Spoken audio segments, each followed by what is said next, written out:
The National Electrical Contractors Association and the International Brotherhood of Electrical Workers, Local 159, are thrilled to bring the Madison community the holiday fantasy and lights year after year.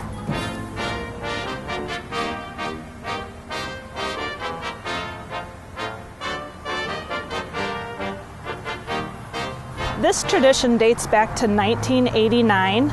The light show started at Warner Park, and it has always been put on by NECA and IBEW. The original idea came from electricians who wanted to light up images from coloring books. And so when you see the displays at the park, you can kind of see how they may resemble a simple drawing with a holiday theme. It takes us about a week. It takes having on average from 10 to 15 guys for the entire week, Monday through Friday. Apprentices would normally, like first years would show up on a day, second years would show up on a day. Usually what happens is the retired electricians will come into the warehouse and spend a few days putting all the lights on the framework and put them in its location. And then of course, every display has to have power run to it.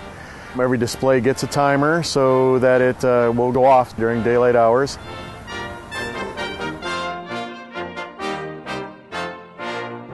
And we're here this evening to open up our Fantasy and Lights display. 10, 9,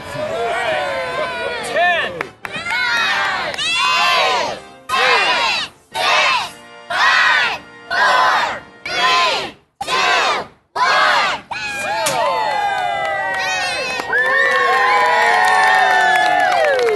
0. We started out with little miniature light sets and tied them to chicken wire.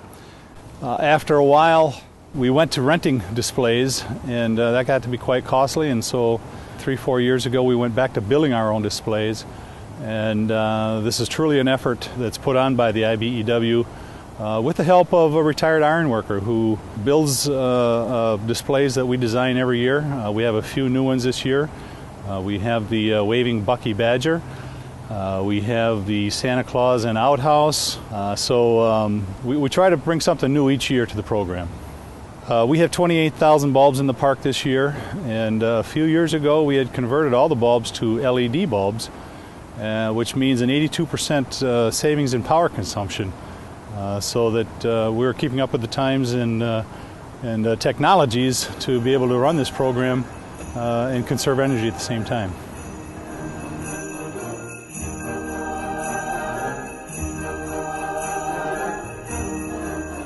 One thing that's really important to NECA and IBEW are the dollars that come from the sponsors who sponsor the various displays. They help us bring new displays to the event and keep this event going and keep it free for everyone to enjoy.